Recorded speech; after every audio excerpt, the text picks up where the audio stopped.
October 7th, first of all, was not some type of a surprise happening. It's very far from that.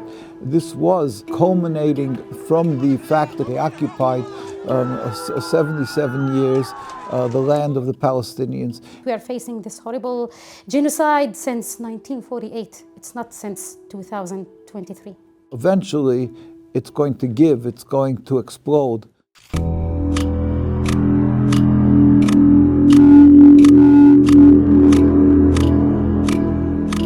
When my grandmother was 6 years old and she was forced to leave Lid, her country, because of the massacres that were being in Palestine at that time in 1948, she had to move from Lid to refugee camps in Ramallah, in Bitunia, in Jalazon, and then they stayed in Jericho. There weren't any October 7th at that time. And also in 1980, when she was killed along with her daughter and along with her other two relatives, it was not October 7th. And after that, when her home was demolished because two of her children were very angry because she was killed and they threw some rocks on one of the settlers' buses, they were sentenced for 5 years in jail and their home was also destroyed. There were no 7 October at that time.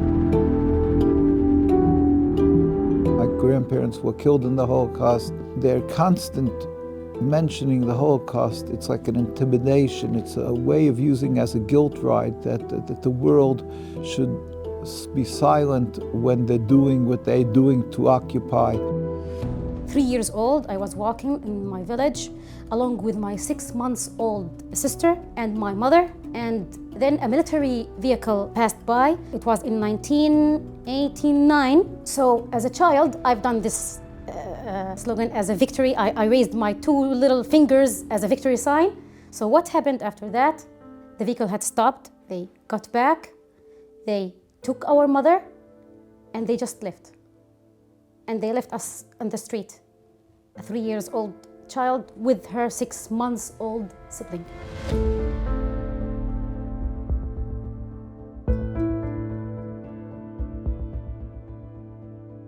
Every day is worse than the day prior. Every day is like an ingenious, satanic oppression of the Palestinian people. And as a Jew, it is abhorrent, it is revolting, it is totally contradictory to the whole concept of what it means to be a Jew, what our covenant with God is.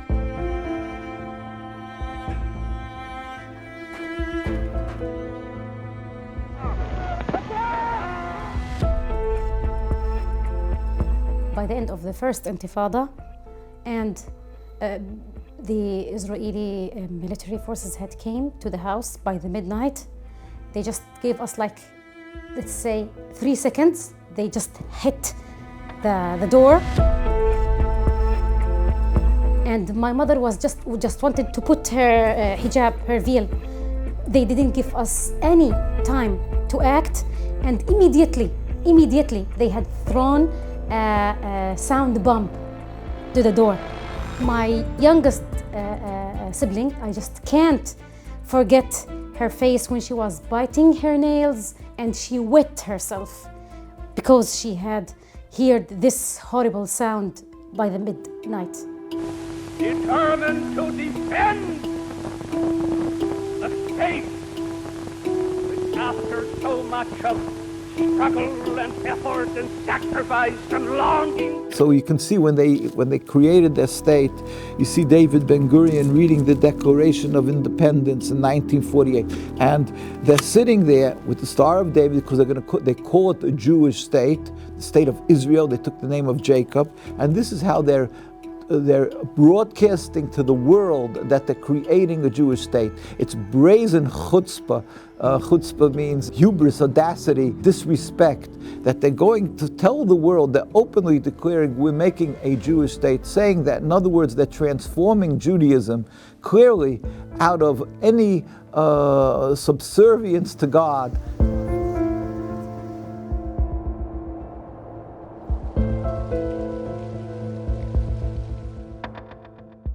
Yeah, it's the first time that I'm saying this, but I don't know if I can,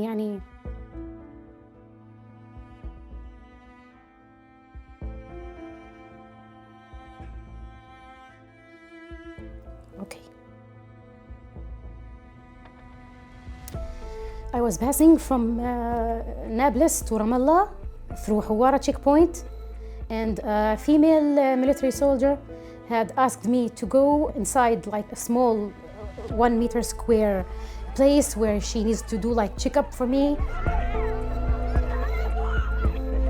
It was the scariest moments that I can remember.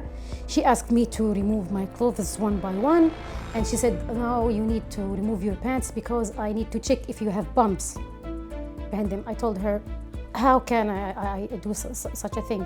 And you can see clearly that I am not holding anything. For me, it was the first time that I witnessed such an ugly sexual harassment.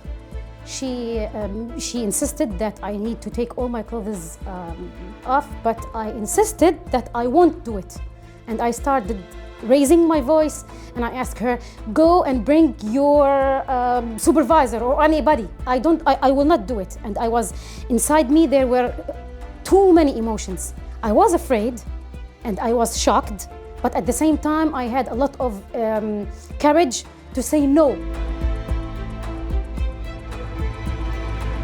You're watching people being murdered, and you stand up and you say, wait, stop, what's going on here? And so you're an anti-Semite? You know, it's an insult to people, to humanity. They see what it means when you say anti-Semitism. It means nothing. So they've watered down totally the whole concept of anti-Semitism. Every year they would be going out on the streets and pleading, and they would say, stop terrorist Zionist massacre in Gaza, and then so forth in Palestine. And the reward for that is, by the way, they spray them with chemicals, and they brutally beat them, whether it's children. They drive into them with horses, with cars, smash their heads.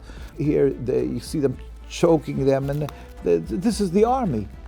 And if this would happen in any other country, it would be, everybody would yell, scream, this is anti-Semitism. Palestine is with us every day, every night. We write a lot of articles, books, we do films, we do a lot of things about Palestine.